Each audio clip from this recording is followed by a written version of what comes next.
দর্শক, আগামীতে কখনো আবার দেখা হবে এই রাজকন্যার সঙ্গে অথবা এই সম্রাজ্ঞীর সঙ্গে চলচ্চিত্রের সঙ্গে। Thank you very much Raman ভাই, অনেক ভালো লাগলো আপনার সাথে কথা বলে। মনে হচ্ছে আরো কত কথা জমে আছে, অনেক কিছু বলতে হবে, সামনে নিশ্চয়ই বলবো। প্রিয় দর্শক, সেই দিনটি আবার এলো। তিনি বলেছিলেন আবার কথা হবে। এমন একটা সময় তিনি এলেন যখন রাষ্ট্রের একটি বড় পদক তিনি পেয়েছেন, 21শে পদক। এই 21শে পদক বাংলাদেশের চলচ্চিত্র নায়িকাদের মধ্যে মাত্র তিনি অর্জন করেছেন। আপনাকে অনেক অনেক স্বাগত, শুভেচ্ছা। এবং আজকের এই দিনটিতে আমরা আরও একটু উজ্জ্বল করে রাখতে চাই চ্যানেলের পক্ষ থেকে। আপনাকে একটি ক্রেস্ট এবং উত্তরীয় আপনার জন্য আছে। আমাদের ব্যবস্থাপনা পরিচালক চ্যানেল আইয়ের ফরিদুর রেজা সাগর আপনার হাতে ক্রেস্টটি তুলে দেবেন। আব্দুর রহমানের পক্ষেই সম্ভব আপনাকে আবার আপনাদের সামনে উপস্থাপন করা। কেমন আছেন আপনার? আলহামদুলিল্লাহ ভালো আছি। অনেক অভিনন্দন। থ্যাংক ইউ আমাদের সো পুরো মাচ। পরিবারের পক্ষ থেকে, চ্যানেল পরিবার দেখছেন, আপনি আসার সময় দেখেছেন, পুরো পক্ষ থেকে আপনাকে প্রথম একটা উত্তরীয়। বাহ, খুব সুন্দর। অনেক ধন্যবাদ আপনি যে কষ্ট করে এসেছেন। না না, কষ্ট না, খুব আমি শুনেই আমি ভাবলাম আমার আসা উচিত, আসতেই হবে। আর রহমান ভাইকে তো আমি আগে কথা দিয়েছি যে অনেক কথা জমে আছে, সময় হলে আবার নিশ্চয়ই দেখা হবে। চুপি চুপি বলো কেউ জেনে যাবে, জেনে যাবে, কেউ জেনে যাবে, কেউ দেখবে যে ক্ষতি কি তাতে, কেউ জানবে যে জানবে সে, না হয় ঘুম রবে না আখি পাতে, যদি তুমি আমি রই একসাথে। চুপি চুপি বলো কেউ জেনে যাবে, জেনে যাবে, কেউ জেনে যাবে। সেই ছোটবেলায় আপনি বড় পর্দায় এসেছেন। ছোট ছিলেন কিন্তু আলোকিত করেছিলেন বড় পর্দা, সম্ভবত সংসার সংসার ছবিতে। নামে হ্যাঁ হ্যাঁ, এক কিশোরী ছিলেন আপনি। কিশোরী ছিলাম। জগৎটাকে বন্যা মাগো যায় না কেন চেনা, মানুষ তার ধর্ম কেন এতদিনে এত বড় হতো, ঠিক এমনি করে গান গাইতো, এমনি মিষ্টি হতো তার গলা। আমার কিন্তু ছবিতে অভিনয় করার মোটেও ইচ্ছে ছিল না। তো জহির ভাই খুব বললেন যে আমার একটি ছবি, পপি, আমার ডাক নাম পপি, বললেন যে তুমি ওইটাতে তোমার কাজ করতে হবে। আমি বলেছি নো, আমি সিনেমায় অভিনয় করব না। কিন্তু আমার বড় বোন, আমার মা সবাই বললেন যে দেখো জহির রায়হান সাহেব, তোমার দুলাভাই বলেছেন তুমি যদি না করো কষ্ট পাবে। তারপরে আমি খেলার চলে ছবিটি করেছি। সেদিন তার চোখ আপনাকে যেভাবে আবিষ্কার করেছিল, সেই আবিষ্কার না করলে এবং আপনি সায় না জানালে হয়তো এই ববিতাকে আজকে আমরা পেতাম না। কাল রাতে আমি একটা মজার স্বপ্ন দেখেছি, কি যেন আমার কানে বলে গেল, তোমায় আমি ভালোবেসেছি। পরের ছবি শেষ পর্যন্ত, শেষ পর্যন্ত একেবারে নায়িকা হিসেবে আপনি যখন শেষ পর্যন্ত চলচ্চিত্রে অভিনয় শুরু করলেন, তখনকার কথাবার্তা কি কিছু মনে আছে আপনার? তখন জহির ভাই বললেন যে পপিকে আমি নায়িকা হিসেবে একটি ছবি বানাবো। আমি বললাম যে ঠিক আছে, এটি তাহলে নায়িকা হিসেবে প্রথম, এটি শেষ, আর করব না। শেষ পর্যন্তটা রিলিজ হয়েছে নায়িকা হিসেবে প্রথম। তবে উনি এই ছবিটি করার আগে তৎকালীন পাকিস্তানে জলতে সুরজকে নিচে নামে একটি উর্দু ছবি ওনার বানাবার ইচ্ছে ছিল, যেটা প্রডিউসার ছিলেন প্রায়ত আফজাল চৌধুরী, এবং উনি বললেন যে ববিতাকে ওকেই এই ছবিতে আমরা নায়িকা নেব। যাই হোক, আমি রাজি হলাম বহুত কষ্ট, যে বড় বড় সব আর্টিস্ট, সেই নাদিম, তখনকার সাবিহা, সন্তোষ, রোজিনা, ওদের বড় সাথে- ক্যানভাসের ছবি বড় ছিল। ক্যানভাসে, তাও আবার উর্দু ভাষায়। উর্দু, আমি উর্দু তো পারি না। তারপরে সেই ছবিটি করেছি, কিন্তু ওই সময় ছবিটি কমপ্লিট হতে পারেনি। পরে কিন্তু আমি শুনেছি ওটা নুরুল হক বাচ্চু সাহেব কি করে টোরে অনেক পরে এটা রিলিজ হয়েছে। अपनी आँखों में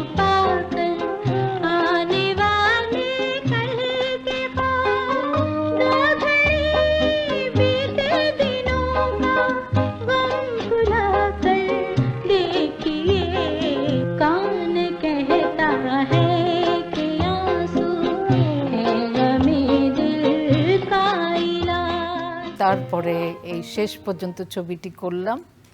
যে ছবিতে কাজ করলাম সেটাতে নায়ক ছিলেন রাজ্জাক সাহেব।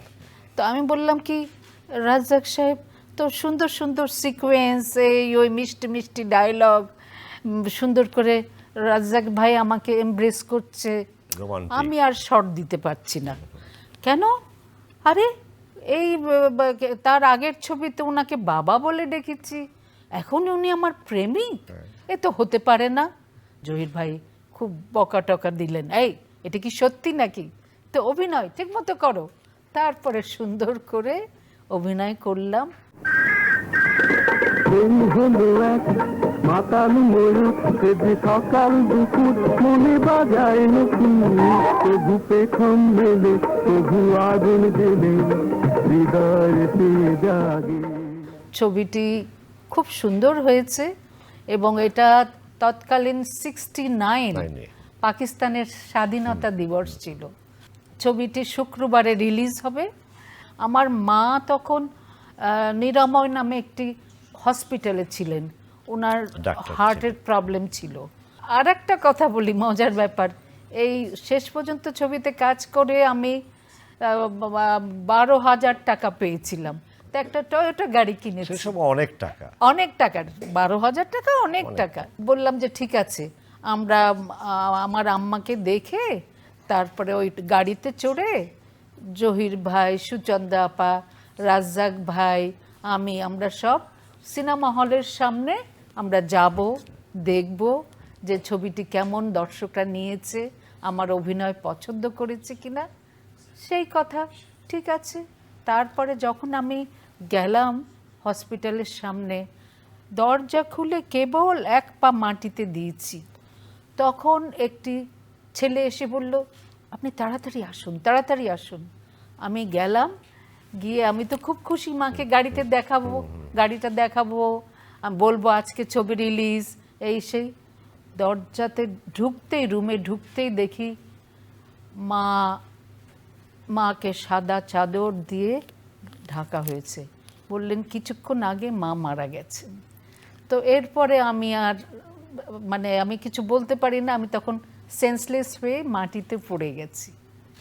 আর দুঃখ রয়ে গেল মাকে গাড়িটা দেখাতে পারলাম না, আমি কেমন অভিনয় করেছি সেটা জানালাম না। ওই যে বলেছিলাম আর ছবি করব না, কিন্তু তখন দেখা গেল ছবিটি এত সুপারহিট হয়েছে, সবাই খুব পছন্দ করেছে। তারপরে ওনারা সব বড় বড় সব ডিরেক্টর, নজরুল ইসলাম সাহেব, এতেশাম সাহেব, ওনারা সব আমার বাড়িতে লাইন দিয়েছে ছবিতে সাইন করবে। এখন আমার আর কোনো উপায় নেই, করতে হয়েছে। এই আমার যাত্রা শুরু হলো। জীবনে এমন কখনো লাগেনি, মন তো এই সুরে কখনো বাজেনি। আকাশের রং কখনো দেখিনি, বাতাসে গান আগে তো শুনিনি, জানি না চোখেতে কি করে ফাগুন এলো। মনের আমার কি যে বলবো, কি যে বলবো।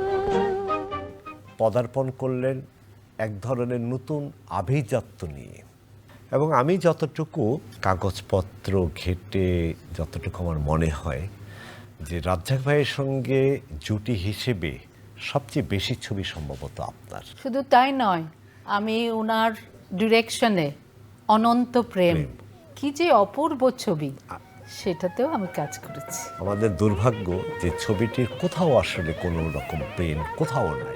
প্রিন্ট ওটা ওনার অফিসে আগুন লেগে সব পুড়ে গেছে, যার জন্য এটা এত চেষ্টা করেছে সবাই যে কারো কাছে কোনো প্রিন্ট আছে কিনা বা কিছু, সেটা আর পাওয়া যায়। সবচেয়ে বড় কথা হচ্ছে যে আরেকটা দুয়ার আপনি খুলে দিয়েছেন, সেটি হচ্ছে আমাদের দেশের সীমানার বাইরে আন্তর্জাতিক পরিমণ্ডলে কে ঢুকেছে, ববিতে ঢুকেছে, যেটা চিরস্মরণীয় হয়ে থাকবে। বিশ্ববিখ্যাত চলচ্চিত্রকার সত্যজিৎ রায়, তার অশনি সংকেতে অনঙ্গ বউ, যেটি কালকে ছাপিয়ে যাবে, যেটি ইতিহাসের পাতায় লিপিবদ্ধ হবে চিরকালীন।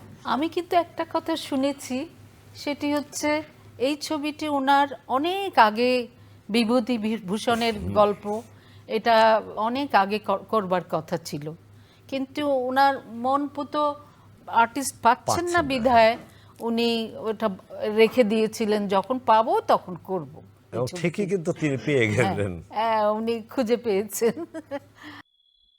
কি দেখছো? দেখছি কথাটা সত্যি কিনা। চুটকিদের বাড়িতে ওরা ধান ভানে তো, 9 পালি করে ভাঙলে 1 পালি করে পায়। তুমি ঢেকিতে পাড় দিতে পারবে? ঢেকি দিয়ে উঠবে অমনি হাতটা দেবে, ঢেকি দিয়ে নামবে অমনি হাতটা তুলে নেবো। অনেক পরিচালক আপনাকে সামনে রেখেই চরিত্রগুলো রূপায়ণ মানে তৈরি করেছিলেন, এটা যেগুলো মিথ্যে না। আমজাদ হোসেন, ওনার গল্পগুলোই ছিল গ্রাম ভিত্তিক, গ্রামের উপরে সেই গোলাপি এখন ট্রেনে, নয়নমণি, সুন্দরী, কসাই, এই সমস্ত ছবি। কি হয়েছে কইতে পারো না? কি হয়েছে কইতে পারো না? কি হয়েছে কইতে পারো না? কি হয়েছে? কি করে বলিব আমি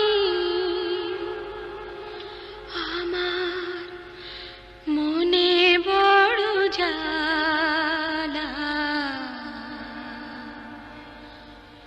মনে বড় জ্বালা। উনি যখন আমার কাছে এলেন, আমার তখন খুব প্রথম ছবি নিয়ে এসেছিলেন নয়নমণি। তো আমি বললাম, দেখেন আমার শিডিউল তো অনেক প্রবলেম, আমি এখন দিতে পারবো কিনা। উনি বললেন, ম্যাডাম এই গল্পটা কিন্তু আমি আপনাকে ভেবে আমি গল্পটা লিখেছি।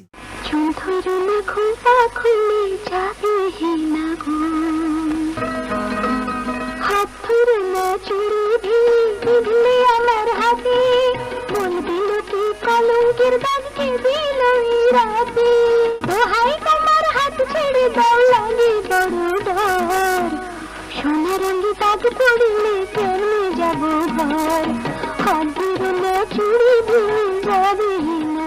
তারপরে ওই একের পর এক সেই গোলাপি, সেই সুন্দরী, নয়নমণি, কসাই, এই সব ছবি আমি করেছি। আমজাদ হোসেন ছিলেন একজন বহুমাত্রিক ব্যক্তিত্ব। জহিরায়নের পরবর্তী সময়ে জেনারেশনে যদি আমরা ধরি, এই যে বহুমুখী একটি মানুষ, আমার সঙ্গে তার একাধিকবার অনেকবারই কথাবার্তা হয়েছে। যখন এই ছবিগুলো তৈরি হয় তখন তার ধ্যান জ্ঞান হচ্ছে আপনার এই ফেসটুকু নিয়ে। উনি রাতের পর রাত লিখেছেন, এমনকি গানগুলো যেগুলো আপনি লিপসিং করেছিলেন সেগুলোও কিন্তু আপনাকে গবেষণা করি, আপনাকে কল্পনা করেই তিনি লিখেছিলেন। আমি তো দেখিনি আলো জীবনে কোনদিন, কত আশা ভালোবাসা আঁধারে হলো মলিন, দিন চলে যায় ধাও বিদায়।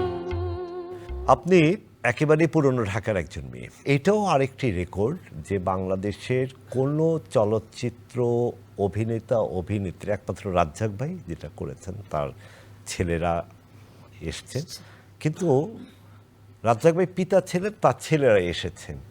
আর এখানে একই সঙ্গে 3 বোন আপনারা মাতিয়ে তুলেছেন।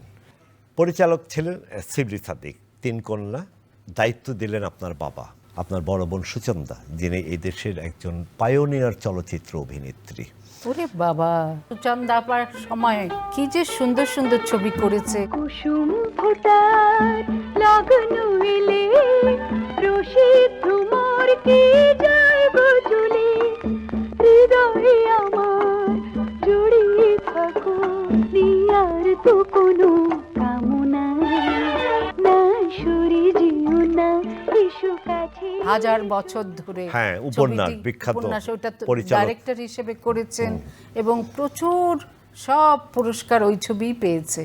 আপা হচ্ছে বটের ছায়া, আপা যা বলতেন সেটা শুনতাম। আপা এখনো কোনো কিছু করতে গেলে আপার কাছে, সুচন্দা আপাকে না জিজ্ঞেস করে আমি করি না। ঠিক চম্পাও তাই, চম্পা আবার আমাকে জিজ্ঞেস করে, আবার 3 বোন আমরা সব আলোচনা করি যে কি করব না করব। আমি আর একটা কথা বলি, আমার মা বাবা একটা কথা শিখিয়ে গেছেন যে দেখো আমরা তো চিরকাল বাঁচবো না, তো তোমরা ভাই বোন সবাই মিলে মিশে একজনের সুখে একজনের দুঃখে ঝাঁপিয়ে পড়বে। এবং বড় আপাই এই দায়িত্বটা পালন করতেন। এই যে বললেন যে আপনাদের ভাই বোনদের সঙ্গে যে সম্প্রীতিটা এবং মিলটা, যেমন সত্যেন্দ্র আপার কথা বললেন যে সব কিছু তাকে জিজ্ঞেস করে যে কাজগুলো করেন, চম্পাও আবার আপনার সঙ্গে শেয়ার করে কথাবার্তাগুলো বললেন। তো এটার তো প্রমাণ হচ্ছে এই স্টুডিওতেই আপনার ছোট বোন চম্পা, ওই যে দেখেন সোফায় বসেই আছে। চম্পা বসে আছে। এখন আপনার যে সময়গুলো কাটে একেবারেই নিরালা নিভৃত। আমি কিন্তু মাঝে মাঝে ব্যক্তি পর্যায়ে আসবো আবার, অবশ্যই অবশ্যই। তো তাতে দর্শকদের একটু সুবিধেই হয়। হ্যাঁ, সব দর্শকরা জানতে চায় এইসব ব্যাপার। আপনি যেগুলো জিজ্ঞেস করছেন দর্শকরা কিন্তু জানতে চায়, আচ্ছা উনি কি করেন, কি করে সময় কাটে, Exactly, হ্যাঁ। কি হয়, এখন তো সিনেমা করছেন না, কমিয়ে দিয়েছেন, একেবারেই করছেন না, এইসব জিজ্ঞেস করে। এবং দর্শক কিন্তু বাংলাদেশের এটাও জানে যে আমাদের চলচ্চিত্র শিল্পে যে কয়েকজন তারকা আছেন তাদের রুচিবোধ সম্পর্কেও জানেন। আপনার বাড়িটিকে দর্শকের কাছে একটা আইকন হিসেবে কিন্তু বিবেচিত হয়, আপনার বাস ছাড় থেকে শুরু করে। এটা সর্বনাশ করেছে শাইখ সিরাজ ভাই। উনি একদিন আমার বাড়িতে এলেন, এসে বললে আমি একটু ছবি টবি তুলবো, আপনার সাথে কথা বলবো, এই ওই। আমি এবার দেখালাম, এই দেখেন সিরাজ ভাই বাঁশ ঝাড় আছে আমার বাড়িতে। আমি থাকি 11 তলায়, কিন্তু আমার ভার্টিক্যাল গার্ডেন আছে, বাঁশ ঝাড় আছে। একবার আপনার বিছানায় আমি একটা নোটবুক দেখেছিলাম, আমি জিজ্ঞেস করেছিলাম, আপনি হয়তো এড়িয়েই গেছেন জিনিসটি। আমি বলেছিলাম এই নোটবুকটুকু কেন, তখন আপনি বললেন যে অনেক কিছু আপনি প্রবাদ বাক্য যেগুলো স্মরণীয় কথাবার্তাগুলো আপনি নোট করে রাখেন। এই যে একটা জীবন পাড়ি দিয়ে এলেন, এত বর্ণাঢ্য এত সংগ্রামী জীবন, নানা ব্যক্তিগতভাবে ক্যামেরার সামনে, এগুলো কি লেখার ইচ্ছে হয় না আপনার? হ্যাঁ, আমার আসলে একটু এগুলো লিখতে হবে, এবং আমি একা তো পারবো না, এটা আমার কাউকে হেল্প করতে হবে। আপনিও পারেন, এত কিছু তো আমি একা পারবো না, আমাকে যদি হেল্প করেন। এটা দর্শকদের কাছে আমার জীবনের কাহিনী, সেই শৈশবকাল থেকে এই অবধি, হ্যাঁ, যা যা হয়েছে, বিভিন্ন ইন্টারন্যাশনাল ফেস্টিভ্যালে পার্টিসিপেট করেছি, তারপরে বড় বড় ফেস্টিভ্যালগুলোতে কোনো কোনো জায়গায় আমাকে দিয়ে সেই ফেস্টিভ্যাল ওপেনিং করেছে, উদ্বোধন ক্লোজিং করেছে। এমনকি এমনকি ডালাসে ববিতা ডে নামে হ্যাঁ, প্রতি বছর এটা সেখানকার সাংঘাতিক একটা সিটি ব্যাপার। কর্পোরেশন তারাই কিন্তু হ্যাঁ, মেয়র অ্যারেঞ্জ করে। আমাকে লাইফ টাইম অ্যাচিভমেন্ট অ্যাওয়ার্ড দিল, এবং আমাকে 5th অগস্ট ববিতা ডে। পৃথিবী ছেড়ে তো আমরা সবাই যাব, কিন্তু এই ডালাসে এই 5th অগস্ট চলতেই থাকবে, তারা প্রতি উদযাপন বছর। করবে প্রতি বছর। এটা কত বড় একটা অনার, চিন্তা বিশাল করা একটা যায়। একটা অভিনেত্রীকে নিয়ে একটি দিন দিবস উদযাপন করা, দিবস। এটা অনেক বড় ব্যাপার, অনেক। তাও কিন্তু দেশে না, দেশে না, বিদেশে, বাইরে। বাইরে। বন্দিনী ছবি, যেটি আমার যতটুকু ধারণা বন্দিনী বোধহয় পরিচালনা করেছিলেন এতেশাম সাহেবের ছেলে মোশতাক, এবং ওই ছবির নায়ক ছিল একটি বিদেশি ছেলে, ওয়াহিদ নামে। এই ছবিটির গল্পটা এমন ছিল যে এই বিদেশি ছেলেটি বাংলাদেশে এসছে, অনেক লম্বা ঝাঁকড়া চুল, ও বিদেশি। তারপরে ও এসছে বোনকে খুঁজে পাওয়ার জন্যে, তারপরে এসে সে বোনকে খুঁজছে, করছে। এই ছবিটি তখন একটি সময়, ছবির গানগুলো এত সুন্দর।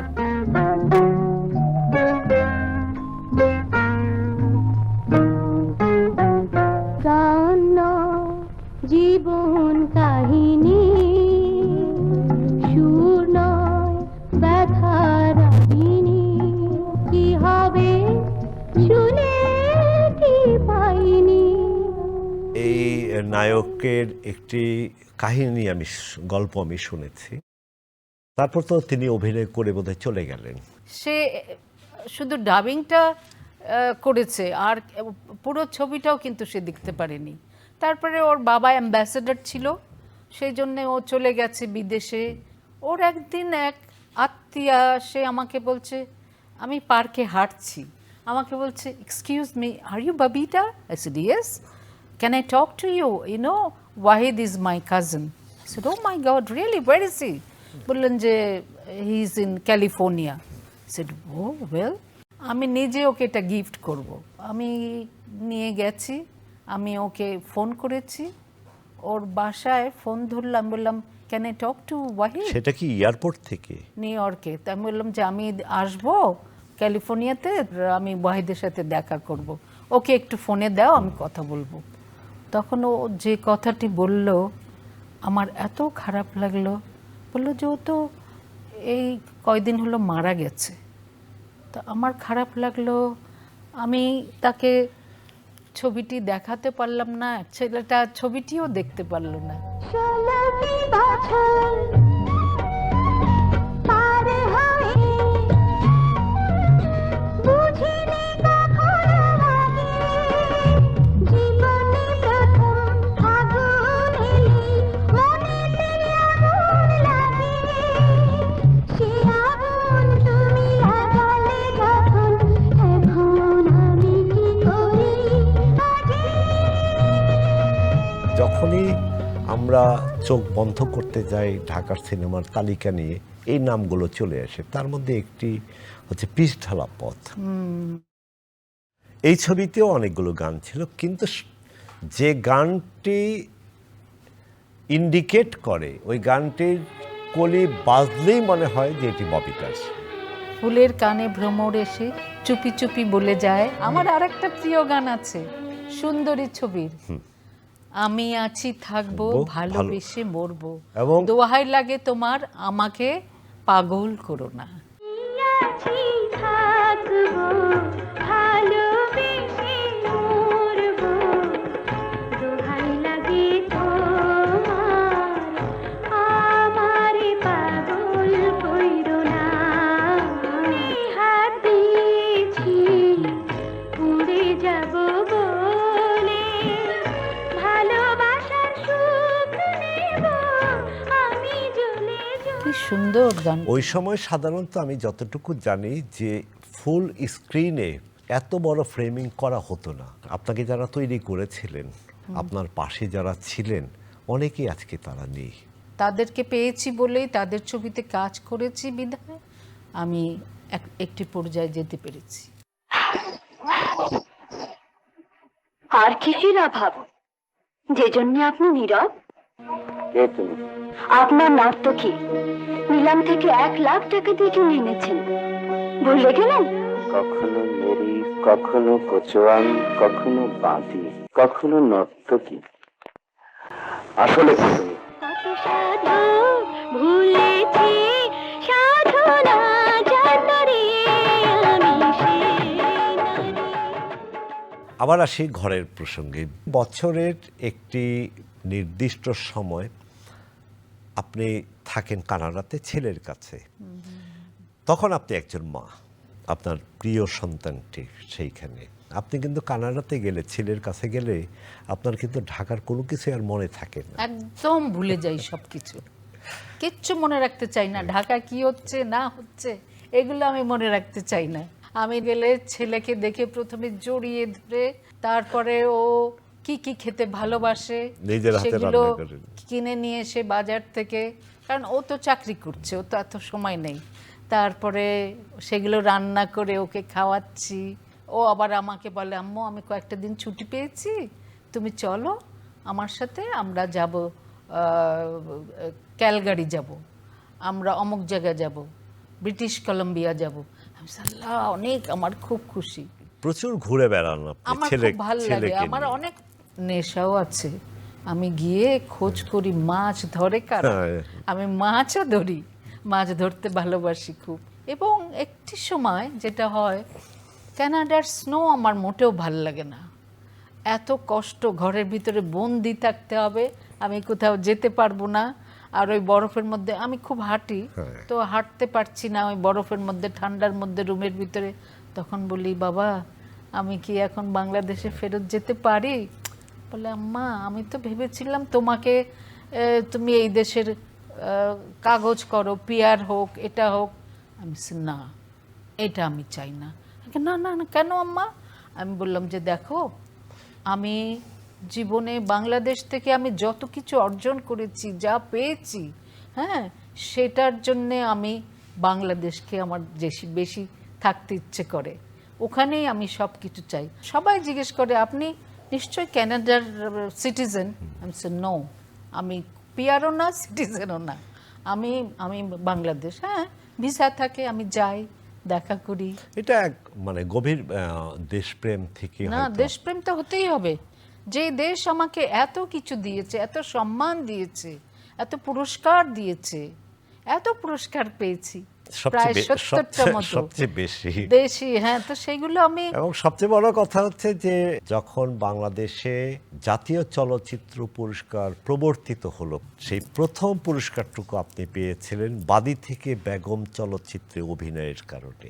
এবং সেটা শ্রদ্ধেয় জিয়াউর রহমান সাহেবের হাত থেকে আমি নিয়েছি। নিয়েছেন। এবার পেলাম উনার ছেলে 21শে পদক পেলেন 21 তার আমি ছেলে। বলেই ফেলেছি, আমি কিন্তু আপনার বাবার হাত থেকেও পুরস্কার পেয়েছি, আর আপনার থেকে আজ আমি পদক রাষ্ট্রের নিচ্ছি। আরেকটি পদক আমি নিচ্ছেন। কি খুশি, কি ভাল লাগছে আমার। আমি যেটা জানতে চাই, আপনি কতটুকু বলবেন আমি ঠিক জানি না, আপনার কি কখনোই মনে হয়নি যে জীবনে আর কেউ আসুক, অথবা যে ছিল তাকে আপনার মনে পড়ে কি না? অনেকের বাবার কথা আমি বলছি। অবশ্যই মনে পড়ে, মনে তো পড়বেই। কিন্তু আমি যখন অনেক মোটে 3 বছর তখনই ওর বাবাকে হারিয়েছি।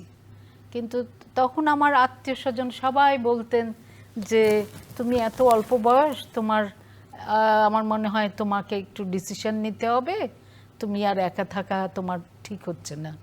আমি বললাম না, এটা বলো না, আমি ভালোবাসি চলচ্চিত্রকে। আমাকে আমার চলচ্চিত্র, আমি তো বসে নেই, আমি তো কাজ করছি এবং ওপরে ওঠার যে চেষ্টা সেটা নিয়ে ব্যস্ত থাকছি।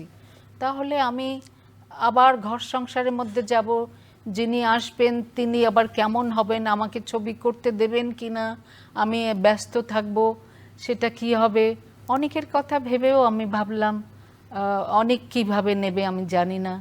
তো সেই জন্য আমি আর ওগুলো নিয়ে ভাবিনি। ওই বয়সে আপনার নিজেরও তো দরকার ছিল একটা রোমান্টিক মানুষ।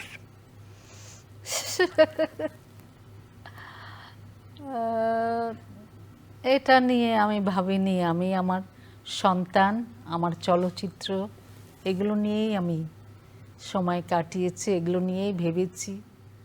আপনার বিয়ের অনুষ্ঠানটায় আমি ছিলাম। বিয়ের খবরটি একটু গোপনই ছিল আপনার, পরবর্তী সময়ে যখন প্রকাশ পায় তখন তো দর্শক হুমড়ি খেয়ে পড়েছে। এবং যে প্রশ্নটা ছিল, এই ব্যক্তিত্বময়ী অভিনেত্রী, নায়িকা, সারা জাগানো একটা মানুষের কোন জিনিসটি আপনার কাছে খুব মোহগ্রস্ত হয়েছিল?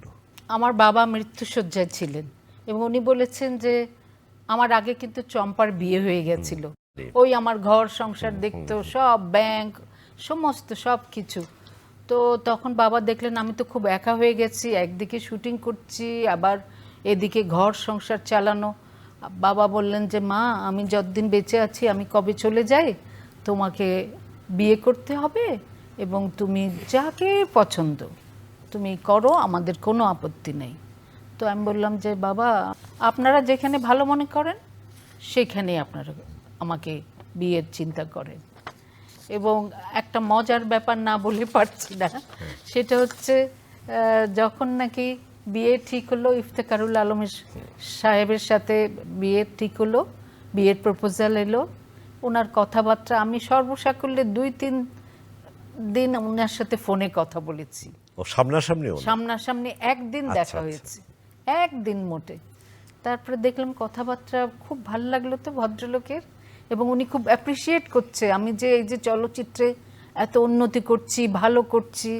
তো উনি বললেন না, আপনি এটা আমি বলবো না যে আপনি সংসারী জীবনে এসে ওটা বন্ধ করে দেবেন, আপনি কাজ করবেন।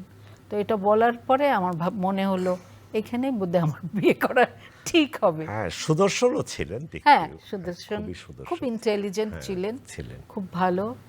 এবং খুব আদর করতেন আমাকে। আমাকে মাঝে মধ্যে ভাত টাত মাখিয়ে বলতেন, তুমি শুটিং করে এসছো, তোমাকে একটু খাইয়ে দিতেন। তাহলে তো এই প্রশ্নটা না করলেই নয়, সেটা হচ্ছে যে একেবারে টপ একজন নায়িকা, একজন ব্যবসায়ীকে বিয়ে করলেন, একেবারে প্রথম মিলনটা তাহলে কিরকম ছিল? আমি বাসর ঘরের কথাই একটু বলি আর কি। তার তো একটা ভয় থাকার কথা, না, যে ভয় আমার মনে না একটা তার ভয় হয়েছিল। আপনার যে না। একটা পরীকে যিনি এত না, যেদিন আমার বিয়ে হলো বাবার সামনে ওই উকিল বাপ এলেন সব যা যা নিয়ম কানুন ওগুলো সব করা হলো, এবং কথা হচ্ছে যে এটা ইভিনিংয়ে ইয়েতে ইন্টারকন্টিনেন্টালে বড় আপা অ্যানাউন্স করবেন। হ্যাঁ, তো ভালো কথা। সেই তো যখন নাকি আমি ইফতেখারুল আলম সাহেব ওনার আত্মীয় স্বজন আমার বাড়িতে আসবেন, সেই সকালে আপনি পালিয়ে গেলেন আমি পেছনের পালিয়ে দরজায়। গেছি। আমার বাড়ির দুটো গেট, সেই গেটের একটা গেট দিয়ে আমি একদম পালিয়ে চলে গেছি রাজ্জাক ভাইয়ের বাসায়। রাজ্জাক ভাইয়ের বাড়িতে। তো রাজ্জাক ভাই ফিল্মে একমাত্র রাজ্জাক ভাই জানতেন যে ববিতার আজকে বিয়ে হচ্ছে। মানে রাজ্জাক ভাই যে কত আপন ছিল, পরিবারের মতো ছিলেন। তো বললেন যে তুমি এখানে কেন, তুমি কি জন্যে? আমি বলছি, রাজ্জাক ভাই আমার খুব ভয় লাগছে, না না না আমি বিয়ে করব না। তারপরে বললেন, না এরকম করে না, সব ঠিক হয়ে যাবে। এই লক্ষ্মী, তুমি নিয়ে যাও তো, পপকে নিয়ে যাও ওখানে থেকে। তারপরে লক্ষ্মী ভাবির সঙ্গে এসে এই আমার বিয়ে শাদী এগুলো সব শেষ তারপরে করলাম। সেই রাতের কথা বলেন। সেই রাতের কথা, ওই রাতের কথা কি করে বলি? সেই রাতের কথা, উনিও আমার দিকে তাকিয়ে, আমিও ওনার দিকে তাকিয়ে। তারপরে কি কথা হলো? তারপরে প্রথম কথাটা কি ছিল মনে আছে? প্রথম কথাটা বললেন, তুমি খুব সুন্দর মানুষ, তোমার মনটা খুব সুন্দর, তোমাকে দেখেই বোঝা যায়, তোমার চোখ দেখে বোঝা যায় তুমি খুব ভালো মানুষ। আপনি কি বললেন? তো আমি কিছু বললাম না, আমি চুপচাপ খালি মাথা নিচু করে হাসলাম, আর কি করব। আর গোপন কথাটি আর বললাম না। একটা সময়ে আপনাদের দুজনের মধ্যে একটু ভুল বোঝাবুঝি হয়েছিল। ভুল বোঝাবুঝি হতো, এটা কিন্তু আমি বলবো সব স্বামী স্ত্রীরই ভুল বোঝাবুঝি হবেই, কিন্তু তারপরে আমি একজন চলচ্চিত্র অভিনেত্রী, এবং যেটা হতো, আমি হয়তো দীর্ঘদিন ওই সেই গ্রামে কক্সবাজার এদিকে পড়ে আছি, অনেকের বাবার সঙ্গে দেখা হতো না, উনি হয়তো গাড়ি নিয়ে সেই নবগ্রামে চলে গেছেন আমাকে দেখতে, এই জিনিসগুলো হতো। কিছু পত্রপত্রিকা খুব উল্টাপাল্টা কথাও পত্রিকা বেশি বিক্রির জন্য কাটতির লেখা হতো। হ্যাঁ, তো এই জিনিসগুলো ওনার মনের মধ্যেও একটু খারাপ যে লাগতো না তা বলবো না, লাগতো। হ্যাঁ, তো তখন বেশ আমাদের একটু ভালোই ভুল বোঝাবুঝি হতো। দেখ, এই প্রসঙ্গটা যাক, হ্যাঁ, এবার আসে একটু সিনেমায় বা চলচ্চিত্রে।